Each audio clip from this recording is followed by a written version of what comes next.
And so I feel like that. You know, Robert Elliott, who's the head of the cardiology department at the University of Nebraska, he suffered a massive heart attack. He was in the hospital for 3 months. And while there, he reflected on his life after this near-death experience.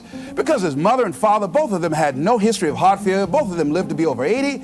And he wrote something. In order to live a long life and be happy, he said, rule number one, don't sweat the small stuff. And rule number two, it's all small stuff. Isn't that real? That's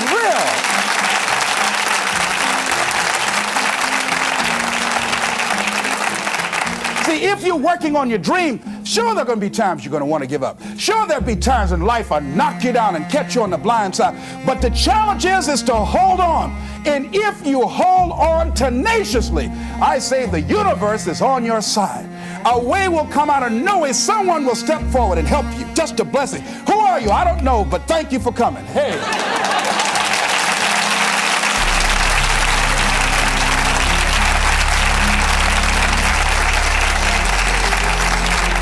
So don't allow the difficult and challenging times to demoralize you. I love to quote this guy, Charles Udall. He said, in life you will always be faced with a series of God-ordained opportunities, brilliantly disguised as problems and challenges. And I'm saying, in your hands, you have ideas. You have been given something to bring to the universe that was not here before you showed up. See, nobody, ladies and gentlemen, is going to give Les Brown's speech. This is my speech. The motivator from Detroit, it's my speech. You can't take Mamie's boy. You can't take my speech. No, you got to go get your own speech. You can't come up here and take my speech. No.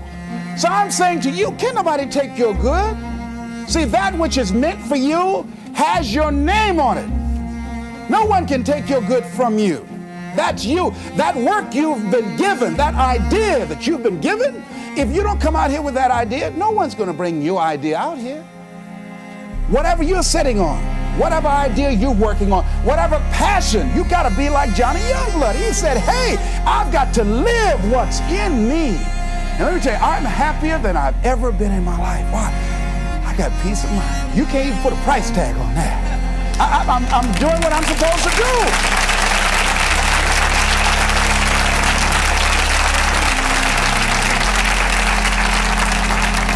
And I say to you, the universe is calling you. A young lady wrote me a letter once after hearing me speak in Detroit, and I had just finished working with some kids, and it really was a short letter. It was a short letter, but powerful.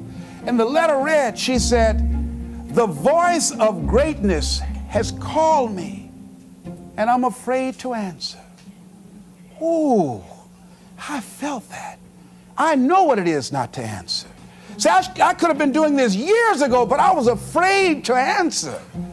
I had these buts that I was hiding behind. Like Gideon, I didn't want to come. Not me. I'm not good enough. Wait, let me get ready. You know, you ever seen those perpetual students? Oh, let me get ready. Got a friend named Carolyn, been going to school 10 years, got all kind of degrees. Ain't doing nothing in life. You know? I'm saying answer your call. The universe is calling you. Here's something about life. You can't get out of it alive. Hello? You can't get out of life alive. Live now, like Maria said. Live your dream now. So, the other night I had a funeral, and I don't mind doing it again. We buried Bud.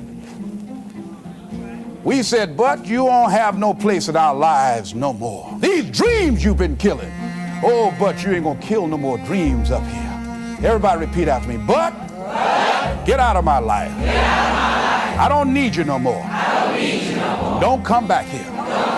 Shake somebody's hand on your right and left and say, keep him away. Keep him away.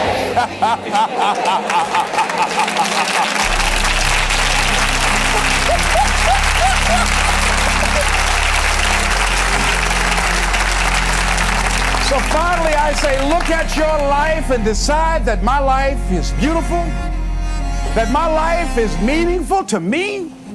I'm not exactly sure what I want to do, but because my life means so much to me, and there are no guarantees in life, I'm going to live as much as I can each day. I'm going to do what I can where I am right now. And whatever I shared with you, I read a book called It Works If You Work It. That's what Johnny Coleman said. See, if you don't decide to act on your dream, if you don't decide to make a decision to live your life, if you don't decide to step into your fears, if you don't decide to say yes to your life, it will never work for you. The time for just wishing is past. Time for doing, that's the time right now. Time for acting on your dream, holding on courageously, as Winston Churchill said, and not lose enthusiasm. Time to face yourself and talk to yourself in the mirror. Time to look around and become creative and see what need or service that you can provide with high standards, so that people will talk about you being a master at what you do because of the commitment of pride and excellence and high standards that you've set for yourself. It's time for you to look within yourself and decide that I'm in charge of my destiny. I'm in charge here. And I'm not going to allow anybody to turn me around. I am determined that I'm going to make it. And here's something, ladies and gentlemen. When you make it important, it's not a preference. It's not negotiable. It's a must. And when you decide, I'm going to do it, regardless of the opposition, regardless of the difficulties, I'm going to make this happen because it's important to me, I'm saying the universe will yield to you, and life will never be the same again. Live your dream.